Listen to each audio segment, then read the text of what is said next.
తిక్క శోభక్క బండ్రక్క పచ్చక్క మూడు రంగుల జెండా బట్టి ముచ్చటగా మూడు ముచ్చట్లు మాట్లాడుతున్నావా అక్క? ఏమిచ్చినవక్క స్పీకర్కు?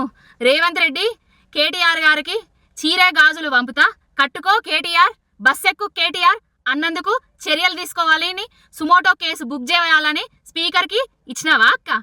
ఏందక్క నిన్న మీ అరికపూడి గాంధీ కొడుకు కొడుకు అని అన్నందుకు, మహిళలను కించపరిచినందుకు, ఒక అమ్మను కించపరిచినందుకు, ఒక ఎమ్మెల్యే పుట్టుకనే అవమానించినందుకు చర్యలు తీసుకోమని సుమోటో కేసు కింద బుక్ చేయమని ఇట్లా స్పీకర్కి ఇచ్చినవా అక్క? ఏందక్క ఈ రెండు నాలుకల సిద్ధాంతాలు? ఏందక్క మీ ద్వంద్వ నీతులు? మీకో నీతి మాకో నీత? స్పీకర్ అందరికీ స్పీకరే. మా మీద వ్యాఖ్యలు చేసినప్పుడు ఎందుకు చర్యలు తీసుకోలేదు? ఎందుకు సుమోటో కేసులుగా బుక్ కాలేదు? మీరందరూ ఎక్కడున్నారు? జైనూరులో అత్యాచారాలు అఘాయిత్యాలు జరిగినప్పుడు ఎక్కడున్నారు? గురుకుల పాఠశాలలో విద్యార్థులు చనిపోయినప్పుడు మీరందరూ ఎక్కడున్నారు? దేనికోసం అక్క ఇదంతా? కేసీఆర్ గారే బయటకు వచ్చేందుకు చెప్పాలక్క?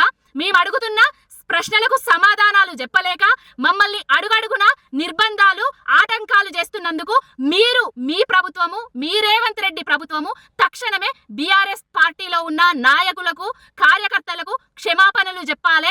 ఇన్ని రోజులు ఏవైతే జరిగినాయో అమానవీయ సంఘటనలు తెలంగాణలో 1800 అత్యాచారాలు అఘాయిత్యాలు, వాటి మీద కూడా రేవంత్ రెడ్డి సర్కారు వైఫల్యం వల్లనే, రేవంత్ రెడ్డి వైఫల్యం వల్లనే, కాంగ్రెస్ ప్రభుత్వ వైఫల్యం వల్లనే జరిగిందని కేసులు బుక్ చేసుకోర్రి, సుమోటోలుగా స్వీకరించుర్రి.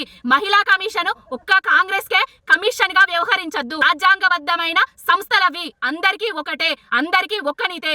ఇప్పటికైనా గల్లీలో ఒక నీతి, ఢిల్లీలో ఒక నీతి, గల్లీలో ఒక మాట, ఢిల్లీలో ఒక మాట అనే ద్వంద్వ వైఖరిని బందీ చెయ్యిర్రి. కబడ్దార్ కాంగ్రెస్ నాయకుల్లారా.